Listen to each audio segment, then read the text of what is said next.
This is Kaipacha with the weekly Pele report for November 20th, okay, of the great year 2024. I keep saying great, but I don't know how great it is. I think it's going down in my book as pretty miserable, but anyway, yeah.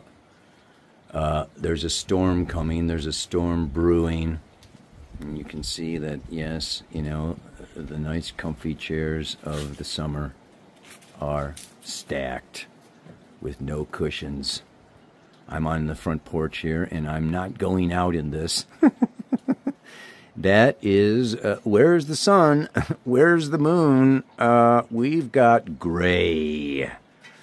Gray, gray, gray, as the moon is just now going into Leo. She's going to stay there until Friday, when she goes into Virgo. And we're going to have the third quarter square moon. Okay, that is coming up on Friday at 1 degree, 14 minutes of Virgo. Look at that chart at the beginning. Okay, and then she's going to move on into Libra by Monday, making many different aspects, obviously, while in Virgo, opposing both Saturn and Neptune before going into Libra. But other big news, really, is that Mercury is going to be going retrograde.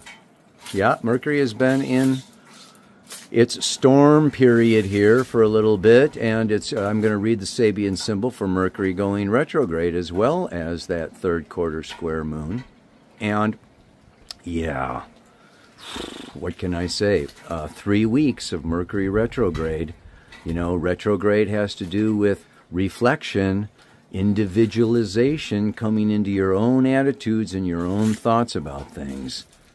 So if you're feeling fenced in or blocked, hallelujah, the sun goes into Sagittarius tomorrow. Sextiles Pluto. So the phoenix will rise from the ashes. Yes, indeed. There is a darkness after the storm. Venus will sextile Saturn on Friday. Mercury doesn't really station, okay, I mean, it's just slowing down, okay, you know, to retrograde on Monday. But last but not least, you know, we have Mars. It's just like slowing down. It's only moving a degree every 4 days. So it's at 4 degrees now. It's going to go retrograde, okay, at 6 degrees. You know, on, what is that? I think it's December 1st or something. But look at this. Even in the midst of the storm, there are flowers to be seen, joy to be had, and even our little, the little devil there in the middle of it all. Yeah. Oh boy, oh boy, oh boy, oh boy. Anyway, so, yeah, let me just, you know, find a place. Well, I'm going to sit in front of the fire once again, because I'm not going out, like I said, and talk at you. Hola, everybody. Okay. Well, there's lots to say, but at the same time, I just put another log on that fire, and I can't sit here forever because my back will burn. I'm going to try to make this as succinct, clear, and short as possible, though there is so much going on. And so, as we know, you know, we are, this is something, because today is Wednesday, okay, and the sun is at the last anorectic critical degree of 29 degrees of Scorpio. Okay, and tomorrow, when the sun goes into Sagittarius, okay, there can be a shift. So I know a lot of you listen to the Pele report right when it comes out, and things may change through the course of this week. However, okay, you know, even with, okay, you know, the moon square, which I will read the Sabian symbol for, is on Friday. Wednesday, Thursday, Friday, this is a pretty critical period. It's a pretty critical time, as you will notice from this week's mantra. It is not an easy time. We are still kind of in the moon cycle that began November 5th with the new moon, okay, at 9 degrees, 35 minutes of Scorpio. If you go back in the Paleo report, I'll say there is an overtone of this whole month, okay, set by that new moon, okay? And then we had the full moon. How about that full moon? I'll bet you felt that. And now, okay, we're coming into this third quarter phase, okay, which is like what goes around comes around. So there's a lot of things coming back at us. Yes, coming out of us. And we know that Scorpio deals with forces beyond our control. And I need to talk a little bit more about Mars. Mars is in opposition to Pluto. Okay, Pluto has just gone into Aquarius. Mars is opposite that in Leo. And Mars is slowing down.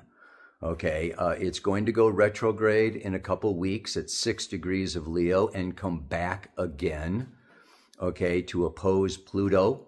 And, this is very big. We could basically say that Mars is in this opposition with Pluto from November 5th to January 7th. What do Mars and Pluto have in common? A lot. Number one, they both co-rule Scorpio. Yes? And Pluto is the force of evolution, the unconscious, critical word unconscious, okay, soul, nature, that is forcing, pushing us to grow, to go, to let go of whatever is in the way, distracting, blocking, inhibiting our evolutionary expansion. And Mars is like his agent or his soldier. You could say Pluto is the general and Mars is the soldier, carrying out the orders of Pluto. It's the surgeon's knife, the scalpel, the machete, okay? I mean, it cuts the cords. And this is what we are experiencing through this time period. If you're in the northern hemisphere, of course, you're seeing all the leaves fall, right? The seeds, okay, the pine cones, the acorns, okay? It's returning to Mother Earth to go to bed, okay, to go underground, okay, through these months until, all through the winter. We haven't even hit the winter solstice. I mean, that's the December 21st. So, we're still in the fall. Things are falling. It may feel like the sky is falling or the ceiling is falling on you. And it's not funny. I try to make light of these things so that we don't get too caught up in them. But, yeah.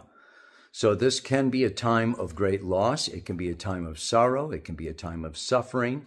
We have to also see that this cycle occurs within a larger cycle, and that larger cycle I'm going to put as Saturn in the sign of Pisces is the great let go.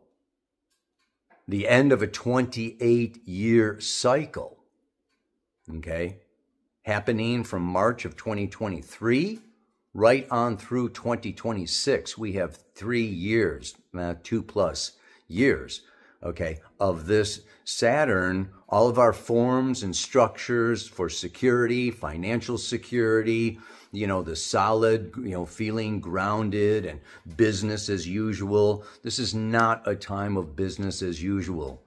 So what we can see is there's a lot going on collectively. Pisces is this collective unconscious. Pluto has more to do with your personal soul unconscious, but the overall factor. And I'm going to read also the degree, the Sabian symbol for Mars. For Mercury. Mercury is stationing retrograde, okay, right up there in Sagittarius. And yeah, it has to do with immigration and the movement, the changing. Mars going back into Cancer, the sense of homelessness, this sense of emotional disconnection, this sense of where do I belong, okay, can create a tremendous amount of emotional suffering and strife for so many people. And so many people, okay, I mean, at least I am not in one of the many war-torn countries at this time, but we can say that many people are suffering, and I will say that the death rate has increased. And this is my call on things really since the pandemic. There's just many people passing over that threshold of death now, and many people having chronic ailments and diseases as a result, okay, of past actions. Which just kind of brings me to the point of, I've really softened my take. I don't really talk so much about world events and some of the issues that I could go into. I try to keep Astrology for the Soul on more of a personal level because I have been warned, okay, that I could lose my channel. Censoring is a very real thing, okay? I've been threatened on YouTube, okay, and Facebook, okay, to just like, if I don't, kind of more toe the line, I could lose my channel. So hopefully that may be easing a little bit, and I don't know exactly how much, certainly not for some time, but what I will do is I'll say that we are in a climate change. We are definitely in a period, okay, of massive collective change. And yes, the climate is a part of it. Okay, the root cause or source of that is still questionable. I'm going to put a link to a video, okay, of Greg Braden, who, I really appreciate and like, who talks and goes into, looking at the bigger, longer picture. He goes back 450, is it 1,000 or, yeah, I think it's 1,000 years, okay, looking at this. And so, it's just like, and what do we need to do? And what he says is we need to modify. We need to change, for our survival as a species. Okay, so yes, the climate is changing. I mean, I've been in Spain where, the floods killed many people. I visited, North Carolina where the hurricane hit. I have a house in Costa Rica that is experiencing, record levels of rainfall. I mean, it's just like all over the planet. These are only 3 places I know of personally, but I know that it's changing all over the place, right? And we need to change our lifestyle. We need to adapt as human beings, not only to the weather, okay, but socio-cultural, religious conditions. As Pluto goes into Aquarius, this is the collective consciousness. Aquarius is also the atmosphere around planet Earth, the air. So here we have Pluto, okay, the force of evolution, which we can also see as being what? Kali, Shiva, the destroyer. Okay, the force of death, the force of endings. And primarily, I want to say that it is forces beyond our control. This is Scorpio. We cannot control our unconscious. Our ego has limited control. And this is what we are definitely being shown, okay? That we cannot control the world. We can't control our partners or other people. We can't control the economy. We can't control death. There are many things beyond our control. And we need to come into a relationship with these forces. And the ego resists submission because the ego lives in separation. But what we are learning more and more as humanity evolves, okay, that we are all part of a larger field. We are all part of a collective, okay, and, you know, it is going to be, like I spoke about, you know, last week, we are social creatures, okay, and yes, working on ourselves, but also we need to raise the bar of the collective. So I want to read to you, because this is very powerful and it has a lot to do with this week's mantra. This third quarter square moon, yes, that's happening on Friday. The Sabian symbol for that is a large white cross, dominates the landscape. The keynote is the wisdom and compassion, which only experience of suffering and isolation can bring. Only. You might want to rewind this a couple of times. This is very powerful. The individual must have gone beyond the state of ego subjectivity in order truly and objectively to see and to discriminate. We must have learned detachment, and it is a lesson that no one can learn without the crucifixion of the ego-centered emotional life. Scorpio, water. In the occult tradition, the eye that sees must be washed by the blood of the heart. The experience of the cross dominates the mystic path that leads to initiation, i.e., to the entrance into a greater realm of activity and participation with an exalted company of perfected beings. While the discovery of significant features in any situation implied the use of the mind, both analytical and intuitive, now a contrasting stage is reached at which the mind itself has to be left behind, and understanding may rise from the depth of the innermost being.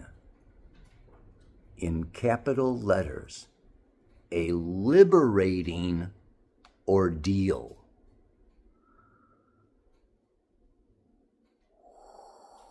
Big breath.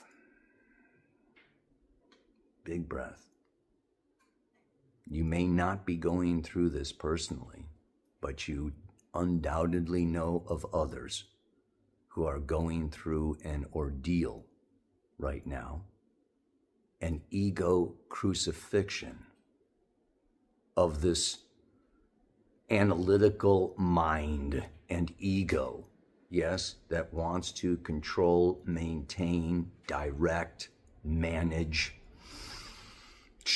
needs to be left behind, that the heart opens. This heart is the gateway to Pisces, Neptune, Venus. And here we have Venus moving through Capricorn. Objectivity, the adult, mature, looking after the greater good, doing our duty.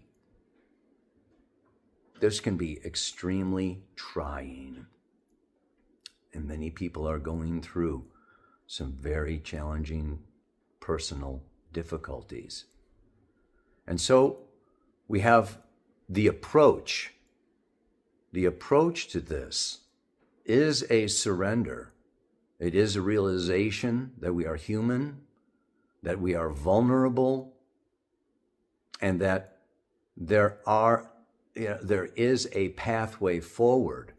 And that pathway forward is one of maturity. It is one of, and I just got to go to the 4 agreements, do not take things personally. Collectively, we are going through the end of victim consciousness. If we take things personally, we see things as a problem, we see something wrong, we begin to judge, and we begin to blame. And we start pointing fingers, and we find someone else or some institution or something outside our own soul to make, to make responsible for our condition, for our sorrow, for our suffering. And this is not the way forward. This is the way of, the ego trying to maintain its own separate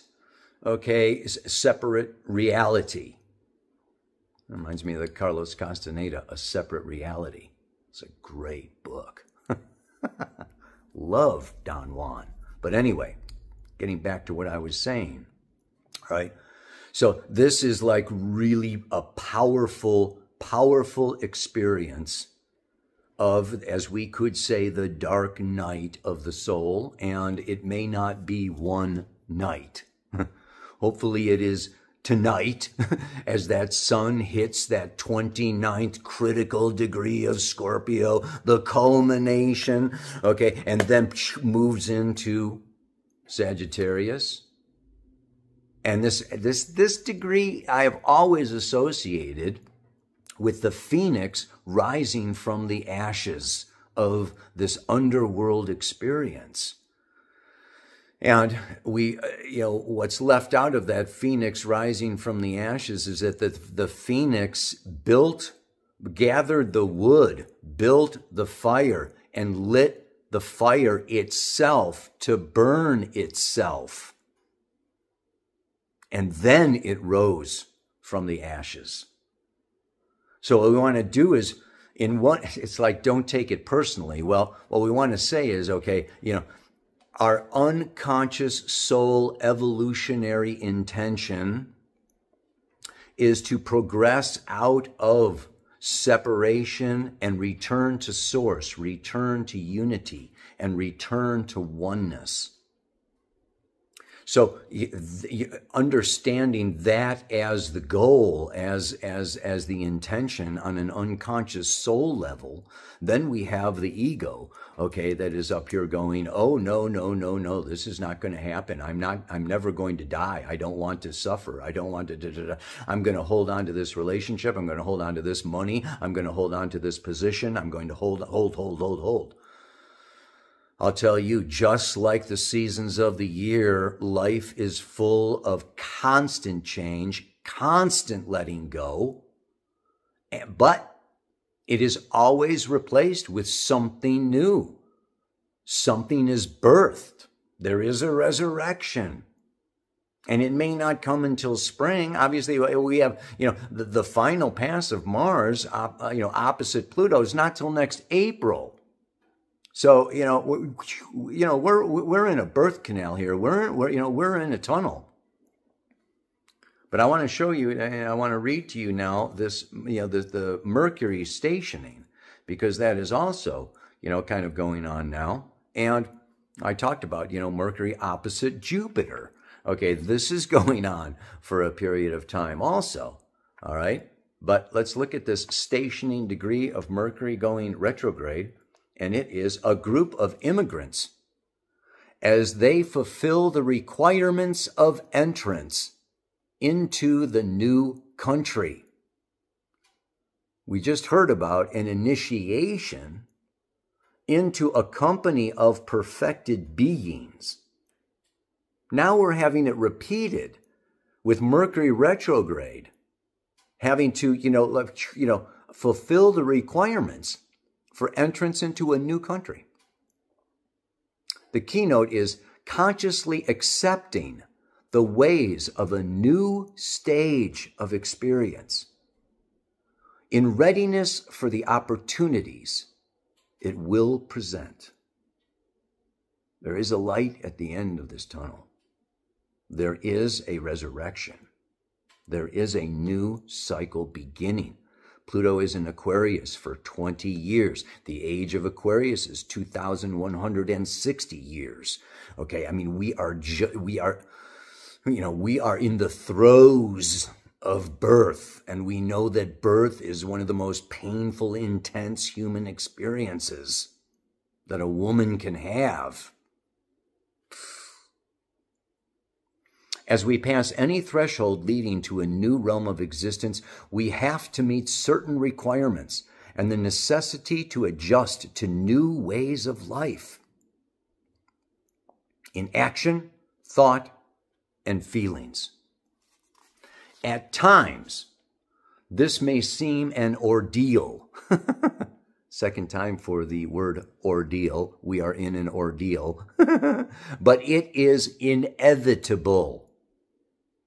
Everything that will follow depends largely on how we cross this threshold and on the spirit in which we meet unfamiliar and perhaps shocking experiences. At this stage, we face a combination of the two preceding symbols. We find ourselves in a period of transition. We have to imitate, yet retain our inner integrity. Is that enough said? You know, these are big aspects, but at the same time, what else do we have? Mars in Leo is trining the north node of the moon. In Aries, the sign of new beginnings. This is a time period where, yes, we may reach out, we may find new connections, new people, new relationships that are going to help catalyze us and move us toward our new future, right? I mean, this is just like really, wow. I mean, how much more do I want to go into? I mean, we do have, you know, like I say, there are these sextiles. The sun is sextile Pluto as soon as it gets into Sagittarius, you know, that, yeah. Venus is sextile Saturn. Again, this is just calling for objectivity, calling for responsibility, calling for acceptance of, okay, that there is a bigger unconscious, whether it's collective or personal, and that is moving us, that is supporting us in going forward in a new way. And so we have choice. We have the choice to accept change, to make changes, to adjust, to adapt, okay, without blaming, without going into, you know, self-recrimination and self-judgment, without going into judgment and blame of, you know, other outside factors, but to just like really sit still in meditation, in breath work, and yep, I suggest this song. I don't know, man. I listen to it, you know, with headphones, eyes closed, the lights off, and you know, music is a pathway also. Yeah, it's a pretty intense song. I love King Crimson. They are so intense.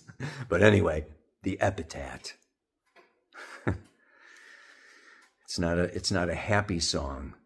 I also want to say that this is about getting out of, it is the ego mind that moves into evaluation, critical thinking, judgment, seeking solutions to maintain control. And it's time to obliterate all of that, as the Sabian symbol says, and really come into the gut. The lower chakras. Pluto rules the root chakra. Mars rules the second chakra. Okay, I mean, this is coming down out of the celestial world of the shaman, of the threefold shamanic world, down into the underworld. And it is feeling all. of our feelings, acknowledging these feelings, that we are human. And just like the 7 stages of grief, yes, especially with shock, there is anger and there is sorrow. There are tears.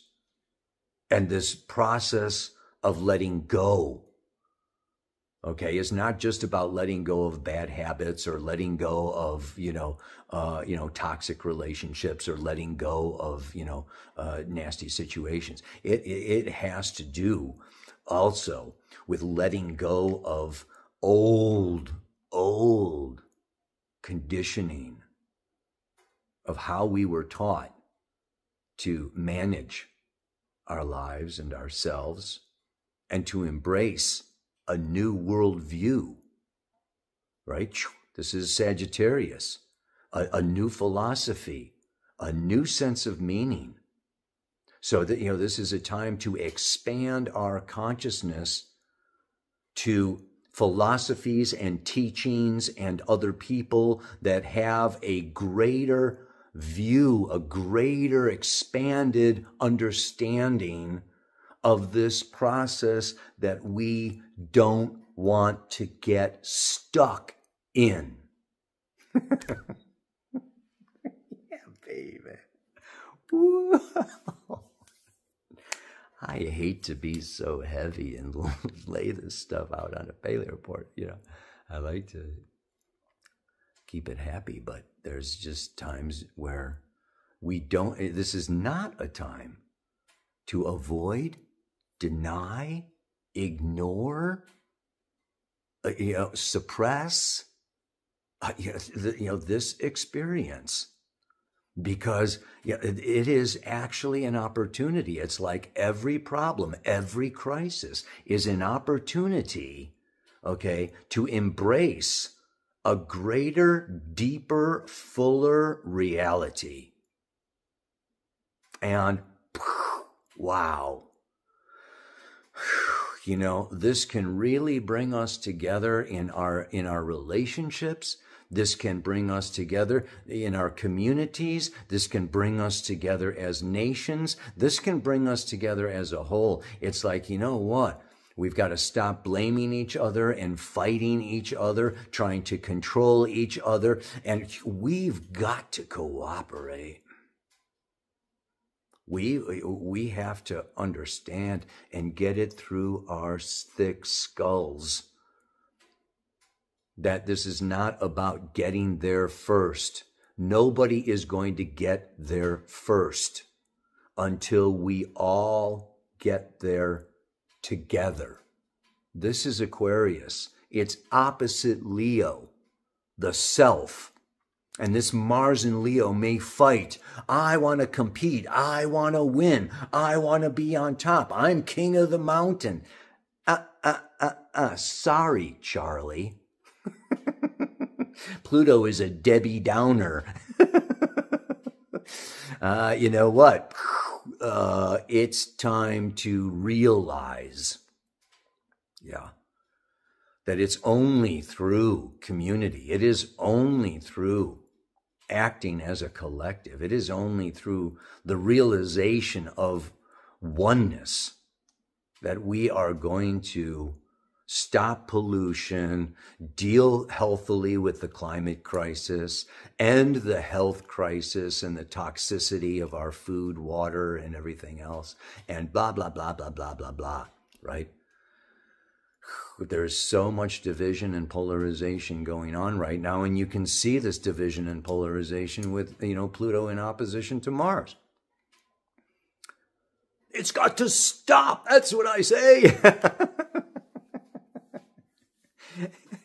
And so much for what I say. It doesn't really, what I say, what each one of us says only has like this much impact on the bigger, greater reality. So yeah, it goes back to last week where, we got to work on ourselves, man. Woo! All right, let me leave you with, there exists in many traditions the dark night of the soul. a deathly, empty void within, out of which true love can grow. We cannot count or expect other people to heal us.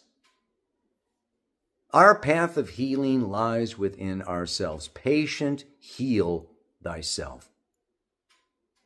If you are in a relationship of codependency where you are reaching out and wanting, okay, that, oh, if this person loves me, oh, this relationship is going to save me, oh, I'm going to seek comfort and security and blah, blah, blah, blah, blah, in this other, other person. This is.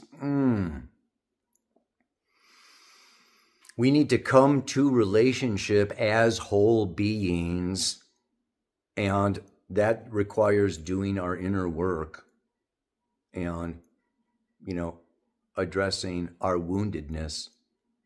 If we go into a relationship in a wounded state, okay, we are in a place of need instead of want.